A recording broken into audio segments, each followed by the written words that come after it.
Hi, good afternoon. Welcome to another episode of the Jenallee Show. I'm Jenny Long. And I'm Celie Clark.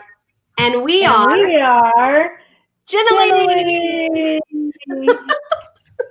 We have some amazing educators with us today, and we cannot wait for you to hear all the great things that they have to share with you today. So find out who they are, which I'm sure you know who they are, but it's a big, we're going to reveal here in just a second. Find out who they are right after this.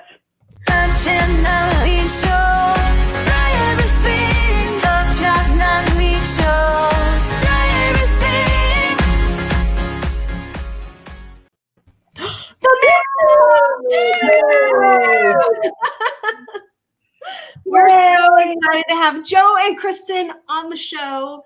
They're amazing. We might call them a dynamic duo as well.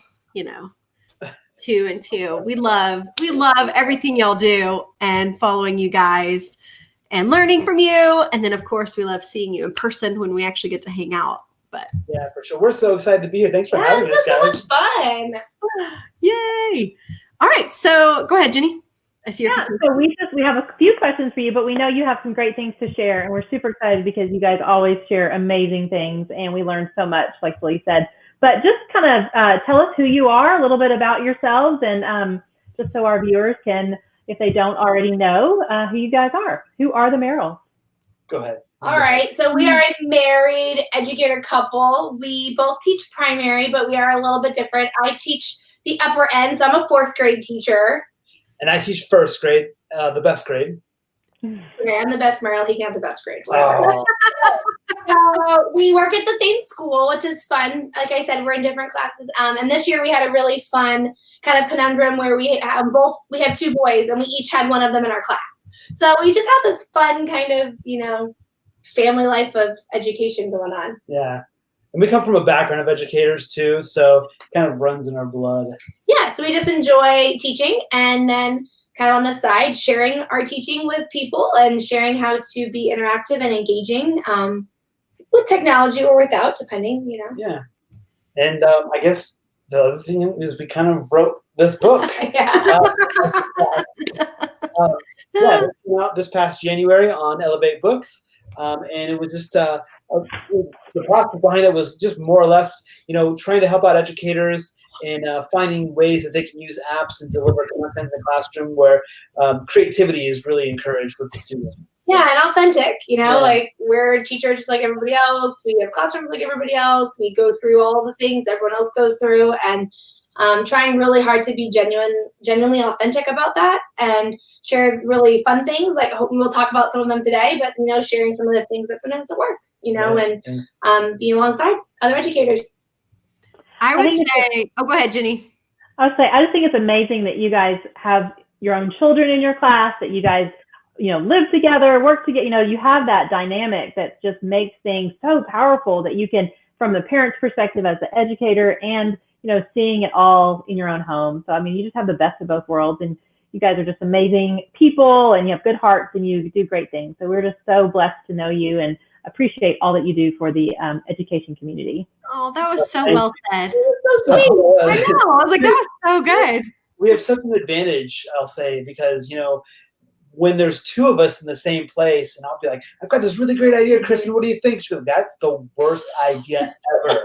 What are you thinking? Right? And so then, she obviously makes it way better. No. And so in that sense, it's really convenient to be able to have somebody in the house that can, put me in place and put me in check. Or sometimes you find something and it's not really relevant for what you teach, so you have someone to share, be like, this isn't going to work with me, it's really cool, but you rock this.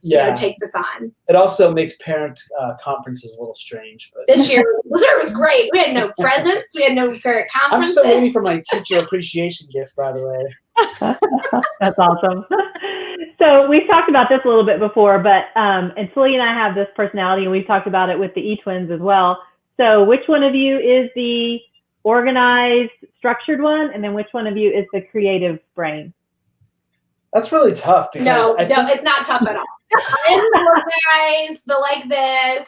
I have some great. That's me. He's super creative. He's super artsy, designy. he's very meticulous, so he won't let something go. Like Robin, just let it be. He will not let it go until. And I have some of that too. My creativity, I think, is in different ways. But if you had to typecast us, 100%. He's like the chill, easygoing, like.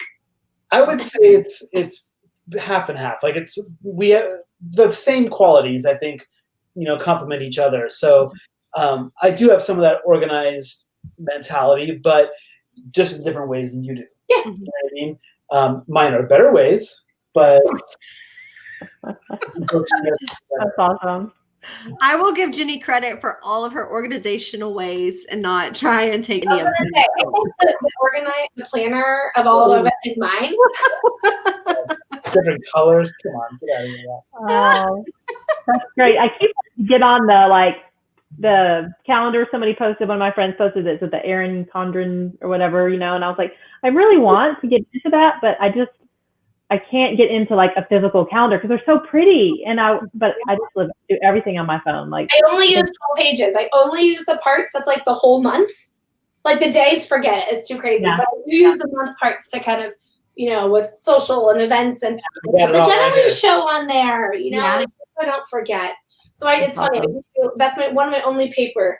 That and sometimes my lesson plans I'll write out on paper first. I like write and jot, but no, I think I got it all right here. Anything that's really important, it'll remind me.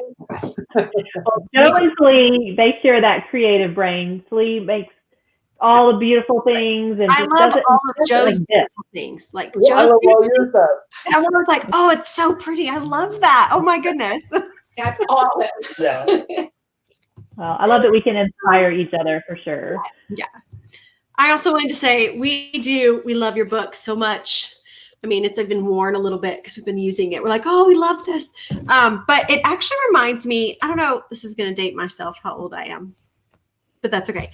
It actually reminds me when I first became a teacher, and you guys remember the Scholastic books you could buy and like run copies so then you could cut it out for your class and use it. It reminds me of Stop It, Joe. He doesn't want to ever date himself. I know you're the same age. You're around the same age as me, though. Yeah, y'all are so young. Let's not talk about age.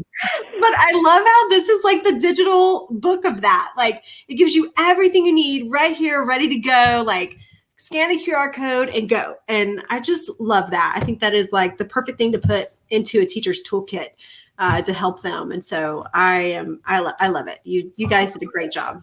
I think that we really wanted to look at it like teachers don't have time to sit and read a long book. Mm-hmm. And so the idea was to make it resourceful where you can come back to it, open up a page. It's like, that's right, that was on page, whatever. And then use that lesson, in your planning purposes. And like give it just enough to help someone get started with that idea, but not be so direct with it that it would like keep them from having their own creative ideas. Cause like we know that when you start with any kind of program at first, you really need to kind of be given how to use it and shown how to use it. And then the more you use it, then you start thinking like, oh, shoot, my lesson today should have been with that program, and then it starts becoming more hardwired. And so giving lessons that were step-by-step enough for someone to take, but then they could also flip them or change them or alter them for different grades or ages or things like, so that balance of being, simple enough, right? Yeah, detailed enough. Yeah, all those ideas in there are proven lessons from our classroom. They're all things we've done in the classroom. Yeah, that's great. I love that. So I'm sure maybe one of the ideas is in the book, but maybe not. Maybe something you've discovered from this remote learning time.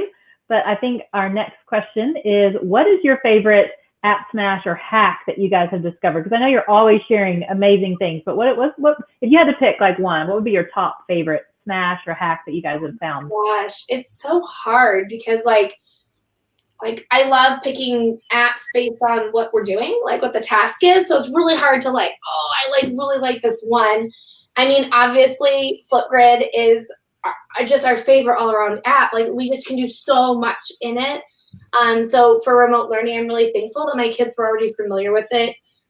We love the YouTube hack with it. Yeah, the YouTube Live hack. Yeah, being able to link Flipgrid with YouTube Live so that your kids can watch your lesson, just like a Zoom or a Microsoft Teams meeting or something. But then they could actually go and do a problem or do something, and you could see their work coming in live while you're on the live and be able to respond to your kids live. And that's cool. I thought that was a fun hack when we found that one out. Yeah, when we were going through it, I said to Kristen, I'm like, do you think this would work? It's our dinner time conversation. She was like, I don't think so because it's live. I'm like, but the URL stays the same. And so it was funny because we actually asked Joey about it, and he was like, I don't know. And so when it worked, we were like, oh my gosh, this is so cool.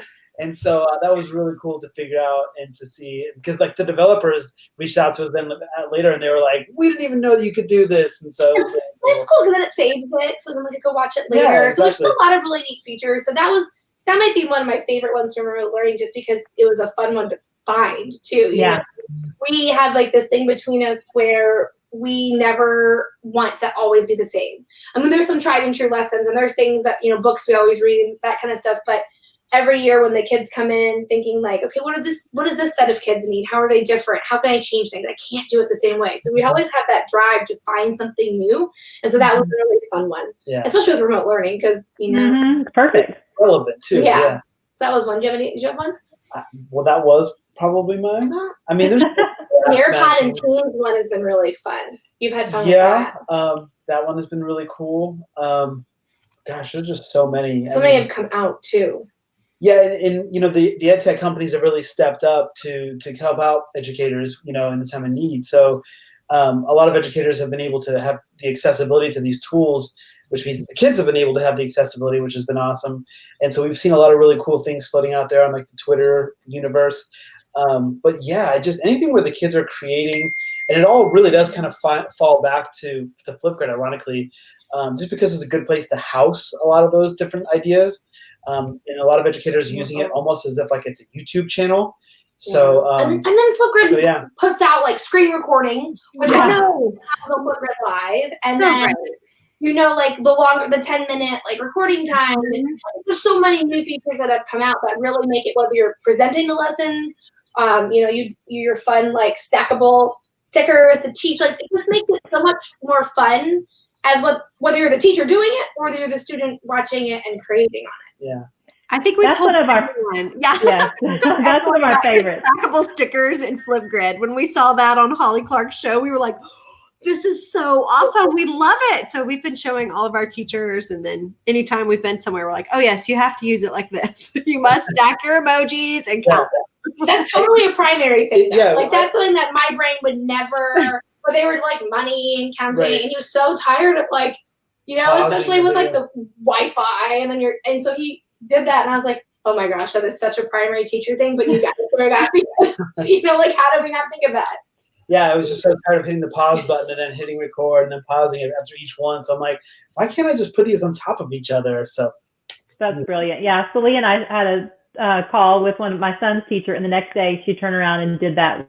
And so I got to see it as a parent watching her video, and I was like, oh, she did it. It was so neat. Like, it was a great, that's why I love that transfer of learning from you guys sharing something, us taking it, sharing it. Like, that's just what it's all about, is working together and in this whole community of just sharing and learning together. So that's I 100% believe, like, you know, just putting things out there for people, and for people to understand that, like, we get things from people too. It may not look the same way, but we have our own people who we call in when we need help or we need to learn something. You guys are one of them. And you know, and understanding that, like, there's no one, I don't care who says there is. There's no one that knows everything. No. And even if people pretend that they do, they don't. And so again, that going back to that authentic view of like, here, if we can help you, here's how we can help you the best we can, and, you know, share it and do the same with other people. And you can't see it where our video is right now, but the sign in our office I just put in there from Anne from Flipgrid, it's better together. Like, we are better together than we are separate. And,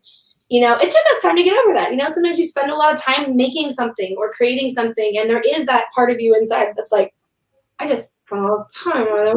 But what good is it doing just sitting with you? You know, every classroom that it goes into, that's another set of children that have had an experience like yours. And when people share that back with you, that's the coolest. That's when it really feels good. Yeah.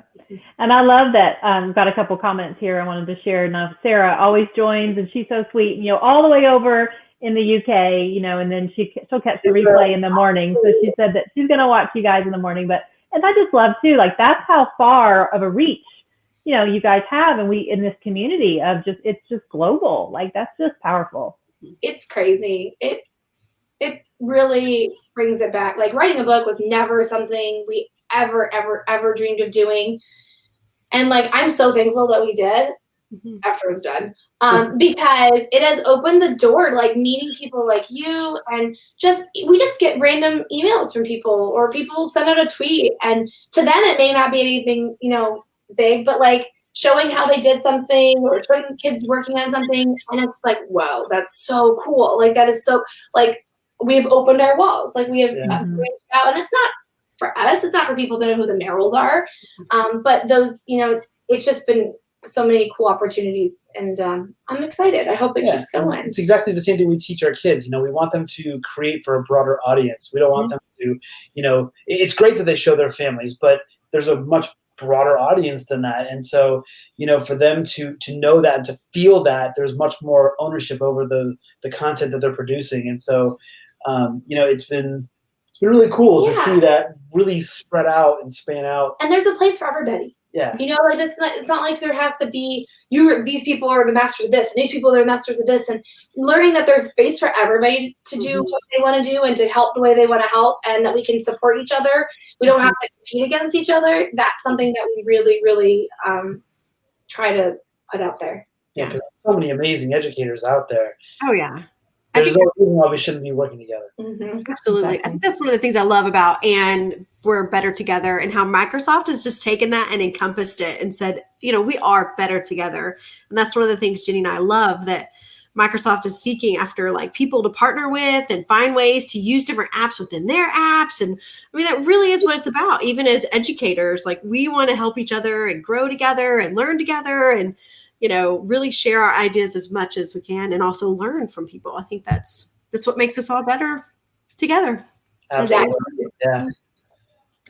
Well, one of the things that I have loved learning from you is your Bunsey digital classroom.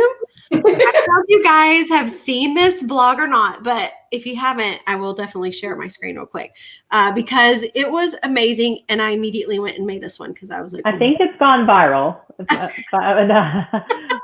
a pretty amazing blog post. Yes. It's funny because there's so many awesome, you know, virtual classrooms that have been posted out there. But as I was going through them all, none of them used Bunsey. So I thought, like, wow, like why? Yeah, it was all me actually that thought this. That why is no one using Bunsey? You know, and so it's a one-stop shop. So Kristen at one point in time was like, hey, you know, really Bunsey could probably handle all that stuff. Because we dabble in Google. We're more Microsoft with our district, and to be honest, like a Bitmoji classroom may not be my thing. Like it may not be the way, I mean, it's not, I like to be with my kids or whatever, but we just kept seeing it over and over again. And we just thought Bunsey, Bitmoji, like, wouldn't that be like where you go? Yeah, everything's like, there. It's just common sense to us, you know? You know, there's no copyright issues. It's such an easy interface. Like it's easily accessible. You can embed it into things. You don't have to download anything and then upload again. Yeah, so, this blog post basically just kind of goes through the whole steps, all the steps of it, breaks it down one by one, even shows you how to embed right directly into whatever you're using, whether it be, you know, Canvas or Schoology or Google Classroom, Microsoft Teams, all of those. And it shows you how to do that. And if you're not so techie, that's okay. We get that too. We included some templates for you. And so you can just copy those templates, edit out the pieces that you want, swap out the stuff that you want in there with the things that you need, and boom, there you go, done. I loved it. I went and looked at it and was like, oh my goodness, this is great. And so then I got your free templates and looked at it. I was like, oh, I love this so much. And then I just love that Bunsey already has classrooms set up for you, like in the backgrounds. Right. Like, how easy is that? Like, I don't have to go search for all these pieces and like build it from scratch. I mean, it did not take me much time at all to make ours. But and they're really great. If you ever need anything, like if they don't have, they'll draw it, make it, you know, they're very responsive too. It's just fun. That's crazy. It was so easy to make. Oh, look. Oh, come on. That's awesome. Says it's going to the top of her bucket list. And Laney even had a comment earlier about surrounding yourself with those who bring out the best in you. Thanks for the Merrills and Jenna. We love you, Laney. So thankful he's in our network because we've got to meet him in real life. Oh, he's amazing. He's amazing. Y'all, I think we both were starstruck when we saw each other in real life. It was like, oh, you're Laney? And he was like, you're Jenallee? I was like, oh my goodness, this is crazy. It's so much fun. It's so much fun to meet people. And yes, it is. Yeah, you already feel like you know them.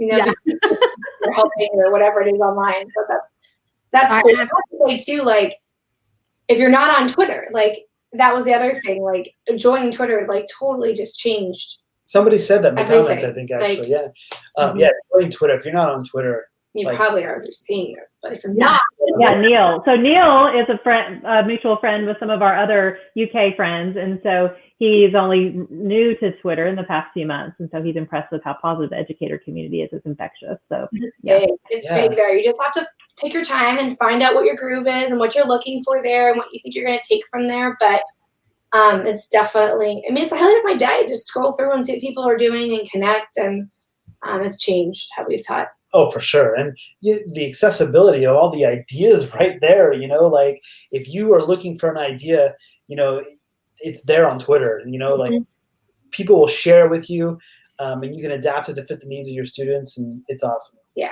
And the ability to connect with people. Like, I love that I can just DM someone and be like, hey, you want to chat with my class, or can we? Can you come to Disney? We're really close to Disney. We're only 2 hours. For 4 hours, right? So we're still going to come. We'll come see you. He needs to come next month when Slee and I are there too, and then we can all have a reunion in Florida. That's what you need to do, Laney. Plan on it. Get on the plane. Let's go. Airfare's really cheap. Yeah. I got hers. Really cheap. All right, Slee, are you going to show ours? I am right now. Okay. Do you see it? I love it. Hey. It was so easy to make. Like, I just quickly uploaded all my little photos, put them in, and then added links. I love it. And it was just a standard background. Now, keep in mind, she says easy. That's easy for her because she's the creative brain. Me, I would have sat there for hours staring at it, not even knowing what to do. Yeah. It's a pretty easy platform. And, like, you can even go further. You can, like, add audio and, like, add, you know, messages and things to get, like, there's so much more you could do with it. Add comment boards. You could even add a YouTube live video in the corner of that. You could add a Teams meeting in the corner of it. I love that idea. Okay. Yeah. We are definitely doing a YouTube live video in the corner somewhere, Jenny. I'm going to go. All right. Or, like, just on the board maybe, too. That would be really cool. Oh. I like that. That is a good video. You could, well, yeah, you could, but it would be as a link, I think. I don't think you can play on its own. See, we still have more to play with. We're just that's awesome. Well, Slee with that all night. So do what? I said you will be playing with that all night. Thank you for that. So are there some things with Flipgrid? So I know Flipgrid is just something that you guys, like you said, you're just, you know, that's one of your favorite tools, and you use that a lot with your students. But are there some things that you'd like to share with us more that we haven't talked about with Flipgrid? Sure. Let me think. Like one of the cool things that we've done with it, just when you think of Flipgrid, there's so many possibilities with it, but like a lot of times it's really easy to forget about the basic features that are built into Flipgrid, because you can use those, because Flipgrid itself is incredible. Yeah, like the pause feature, you can do stop motion. You just took my idea. Sorry. Anyways, I was like, ugh. So, like, you can make stop motion video, and like stop motion video is hard to teach kids how to do. It's hard to like play around with it, but with the whole video editor plus the pause button. Yeah, I mean, for example, one of the things that my kids did while they were remote learning was they had to do an interview where they interviewed a person, and so the kids quickly figured out that, you know, they could sit on one side of the screen, ask the question, hit pause, and then move over to the other side of the screen, change their voice a little bit, yeah, and then go back and forth between the two. And they figured that out very quickly. I mean, if they're first grade, so obviously if you're a little bit older, you probably could record all the parts over here and then record all those parts and then click and drag them. But, you know, that's a good idea. Yeah, those are the kind of ideas that I have. Like that. Anyways, but yeah, so it's just the pause feature itself, you know, like just and links. Like, there's so many like little things that you really can customize. Like, the idea that kids can attach work to a response is powerful to me. So if they're working, like for instance, we have Adobe Spark in our district, but the kids can't see what they all create there. Or when they're working in teams, they can't see each other's work. And so to be able to teach them how to find a link and then to put that into their video so they can say, hey, so I talked about this, and you click their link, and then you can share all that work out. Sometimes you can reverse that, and as the teacher, you can share the link. So we wrote a blog about this. Like sometimes just asking my kids, like, what do you want to learn about? You know, and this would have been right before remote learning. But like when they jump in, they say, I want to learn about this. I want to learn about this. I want to learn about this. Then I could go find things for them to read and to start the inquiry. And when I responded back, oh, I didn't know you were so into like aliens. Like check out this article or whatever, and I could link it to my response, so I could do the reverse and send things back to them through the link as well. There's a lot of little hidden features like that. Yeah, I would say obviously like there's screen recording in there. There's the sticker tool, which I've used a lot, like with anchor charts and putting work up for my kids, even writing on it and doing it with my kids so they can see me and see the work at the same time. The short new stickers recently, so that's exciting too. Yeah. I love a lot of people don't realize that they have access to the shorts camera. Like a lot of educators, and it's right on the education dashboard, the educator dashboard rather. You just go all the way to the far right, and it's there. And I mean, it's a video editor built into your phone, your computer. Yeah, so we did all of our videos for remote learning there, and then we would embed them into our Canvas pages because that's the element that our school uses. I like the link features. Obviously, you could attach things onto a Flipgrid topic, but when I did my book read alouds, I would put them back to my OneDrive, and so I would put the link right in the directions, like click here to listen, click here to read, and so you can link things out. That so I mean, like you could just build everything on Flipgrid if you want. It's like a one-stop shop. It really is, and we tell our teachers all the time, as coaches, pick one app and own it. Like do everything in it. You learn it. Let your kids learn it. Like don't worry about trying 15 million different apps or feeling like that's what makes you, techie in the classroom. We're like, choose one. And Flipgrid is one we always suggest because it is so robust. You can do so much in it. It really gives you a lot of. That's a good point too. We tell people that all the time because people will say, I'm never gonna know tech like this, and I'm never. And we say, listen, we've been teaching for 13 years. So if you do one app a year and you add up, or you don't have to learn everything at once, then I guess you could be a jack of all trades and a master of none. But really, if you know something well, and then you can learn how to integrate it, then you can start seeing how they can work together. But I totally agree. Like learning one, and I like Flipgrid because you can teach from it, or you can have students create on it, and it's authentic. It's out there. Yeah, and it's always there. So if you ever need to go back to it, there. And we were just really stressing to our teachers with the my.flipgrid.com because that one of our teachers was giving a response to kids and they weren't able to see it, but they're also under 13, so they don't have an active email, so they weren't getting those responses that way too. And so I made a quick video, but she was like, oh my gosh, I've made all these videos, but they're not seeing them. So then, even I logged into my daughter's and I'm like, you can see it all here, but just that's a whole other view. And from a parent, I'm like, this is amazing to have this portfolio of all of these responses that my daughter has done. And they didn't really use it a lot before, the situation that we're in. So it's just amazing to be able to have that and refer back to all of her, and her personality shines, and it's just so fun. Yeah. Flipgrid Live is going to be amazing. I can't wait. Yeah. Here's a couple of questions we have in the comments. So Neil, again, he says, I'm a design and technology teacher and I had a brainwave this week using Flipgrid to create instructional videos of how to use tools in the workshop and displaying the QR codes in the room so that they can watch as many times as they need. I was very pleased with myself. So yay, Neil, that's great. Keep going. You're doing a great job, and keep it up. We also had Heidi was wondering, back to the Bitmoji, can we use the Bitmoji classroom in Flipgrid, and would the link still be live? If you're using Buncee, yes, you can actually. The new one of the new Buncee features with Flipgrid is a live embed, and so if you take that Buncee and you embed it directly into your Flipgrid topic, then the links will stick because they're static links, so they won't change. And so unless you change them, and then you can actually have that as the resource in your topic. So when you go on, everything will be there. I think if your kids click it, that would be so. Whoa! I know. A grid?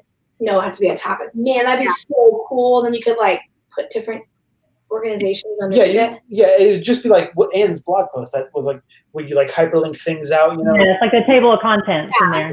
Or even like a choice board. Like, here's a choice board. Go through, learn about it how you want, and now reflect and flip. If you teach your kids, a lot of times what we'll do is we'll record the videos as the responses, and then we'll teach the kids how to reply underneath the response, so it keeps it like linear. You could do something like that too.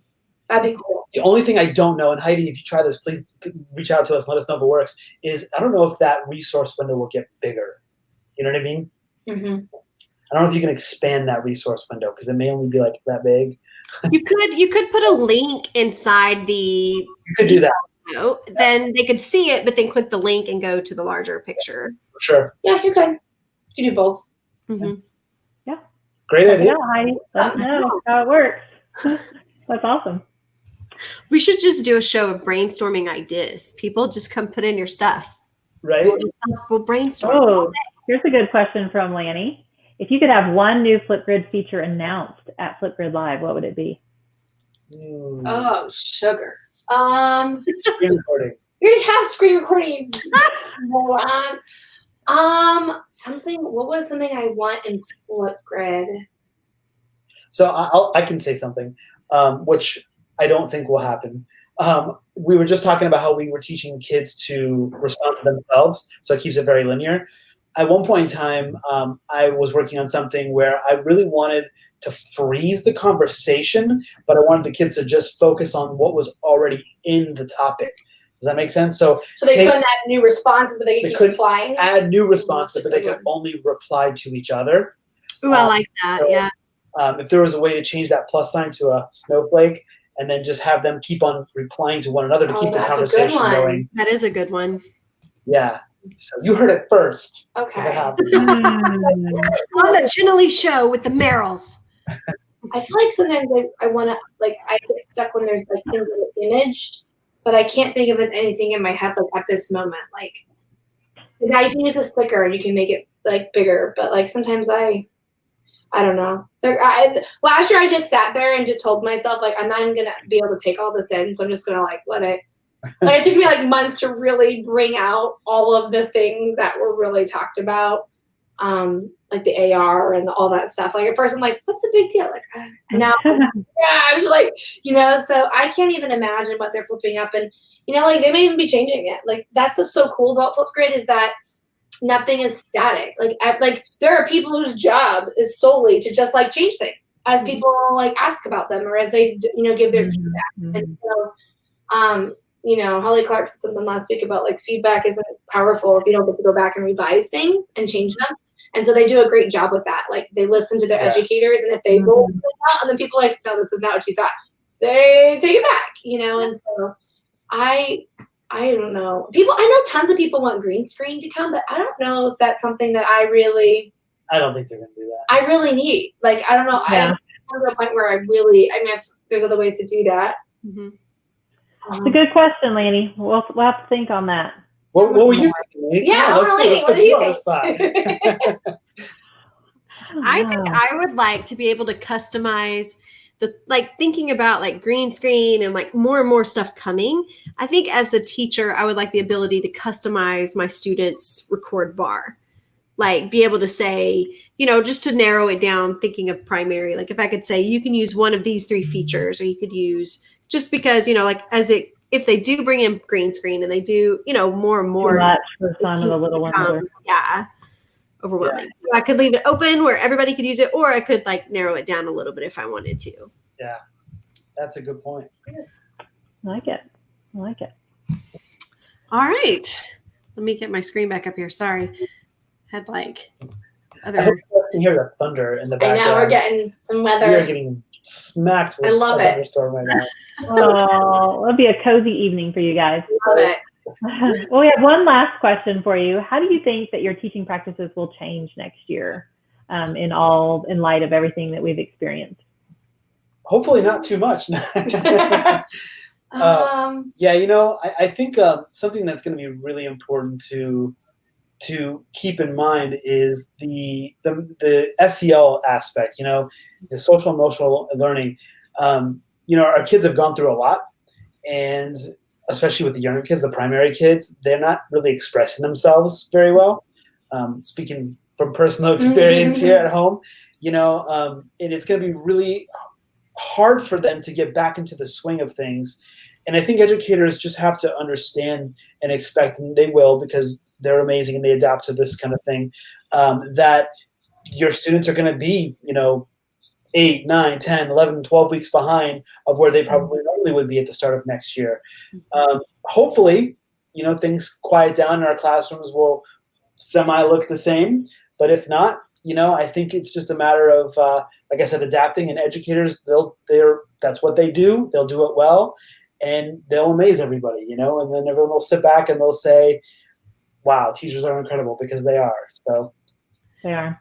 And I think this answer is different for everybody because you guys teach like this on a regular basis, so you're just kind of rolling with the punches. But for those educators that have been, their world's been completely flipped upside down and they've been just thrown in the deep end and have to, swim for dear life, their way of teaching is going to be much different, I'm sure, for the better, like they've learned so much. But yeah, and like there's a really small part in our book where we talk about like when you try something new and it's hard, lots of times you want to stop because it's not enjoyable, and that there is a very special kind of learning that comes through something difficult.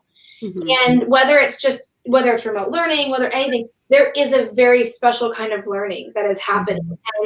And I'm semi-excited. Like we talk about how like this is almost like the biggest professional development movement teaching's ever seen. And there's a lot of people who are gonna end feeling very sour and discouraged and upset about how this year ended. And rightfully so. There's a lot of things to be sad about and be upset about.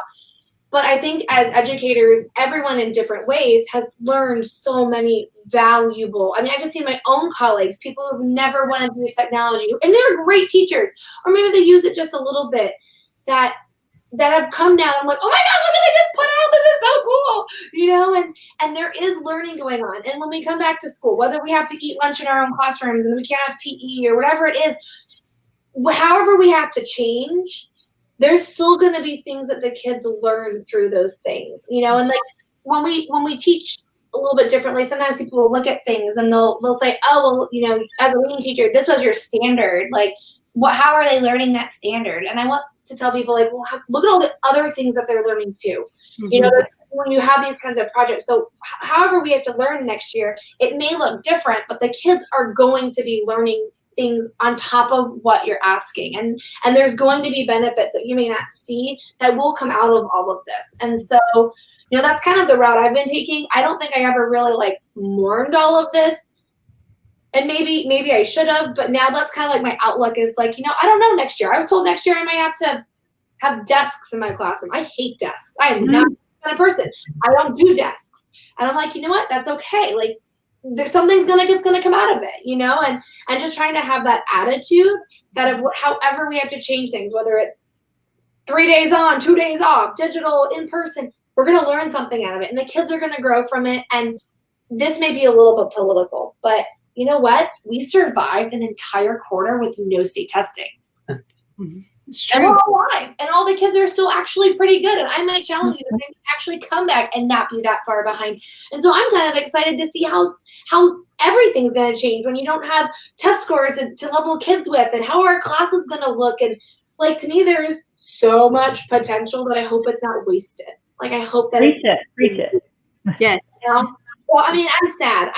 I'm really sad that we had our kids in our own class and we lost that whole quarter. Yeah. Next year they won't be with us, and I'm sad that I won't get to end the year with my students. But my students were strong and they were smart, and they're gonna be okay. And so trying to kind of think about how to prepare for it. I was just talking to my colleague today, and we're like, "Do you really think we're going to start the year this way?" And I said, "I sure hope not. But if not, I'm gonna be ready for it. Like, I will be ready for it this time. I will be planned, and it will be so much better than kind of like having the rug taken out from underneath you." I think a lot of educators feel that way. They went into remote learning. Maybe they were ahead of the game in that sense. Maybe they weren't, and like you had mentioned, that their whole world had flipped us upside down. But where we are, I think right now, people are, as to your statement, it's the world's biggest PD, And so now they're at a point where they feel comfortable with a lot of these tools. So I think they'll eventually use these tools in the future And so it's kind of turned the tides now for education. It's not even a tide; it's a wave. It's going to be. I really hope. I really do, and I feel bad for the new teachers, the teachers who are just getting started, and hadn't even really figured out what their way was.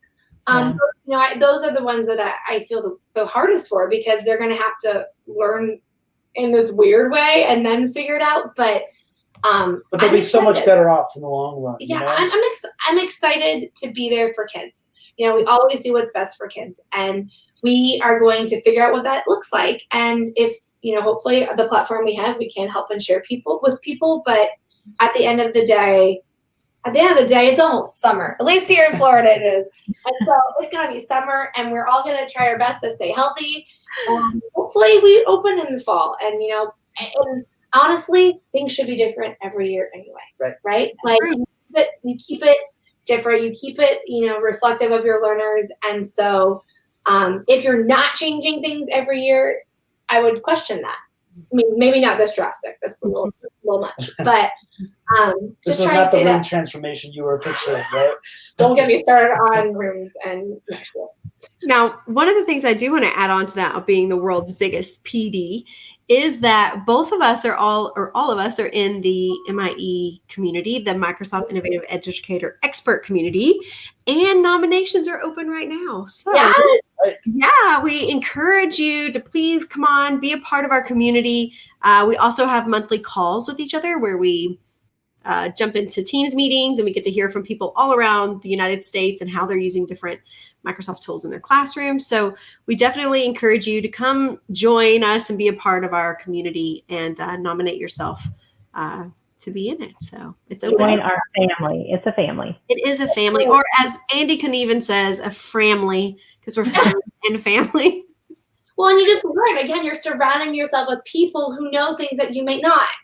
So when you come into that community, you may have your own things that you can bring in that you're really, knowledgeable about, but then you're surrounded by all these people who, when you have that silly question, like, how do I start a meeting on Teams or whatever it is, there's someone there that's going to be able to help you, And so I've really enjoyed being part of the community, and actually really hope, to be even more involved. It's been something that's been kind of slow. Our district has just started rolling it out. We kind of got ahead of it. But definitely nominate yourself. You won't regret it. And there's a tweet meet tomorrow too. Yes, we're excited about that one. It's about SEL, right? It is. Right into what Joe was saying. Yes, and you guys are hosts on it too. So there's so many great educators. So many, yep. Awesome. Well, we'll definitely join that. And we just want to thank you so much for being with us this afternoon. And I know you guys took time out of your storm and family time. So we appreciate you being with us, and you always add so much value, and we just appreciate all you're doing for educators everywhere. And if you don't have the Merrills book, make sure you go to Amazon and buy it today, because it is definitely an essential must for every educator. And we have loved it, and we've loved getting to know you guys more, and we just thank you so much for your time, and appreciate you being here. And all, like you said, on behalf of all educators, thank you. Yes. Thank you for having us. Yes. And this week on Thursday, we're going to have Dr. Matt Joseph on with us. And so he is a great friend of ours, and we've done a lot of events with him. And he is going to share how he is hosting for his district PD and during this time. And so he's been doing like a Friday remote learning nugget and bringing in people, and just a really, really neat way that he has been doing PD for his teachers and for the community and the global community. So he's going to be on with us Thursday at 4:15 Central. So join us Thursday to hear from Dr. Joseph. That's going to be awesome. Yeah, he's great. So thank you guys. And we don't want to keep you. Go and check out everything. Make sure the storm is okay. And again, perfect way to end Monday. It's awful quiet in our house, so I hope that there may be another storm brewing. Yeah, exactly. Well, thank you all for joining, all of our viewers, and we want you to go and be a different kind of awesome. Bye. Bye. Thanks.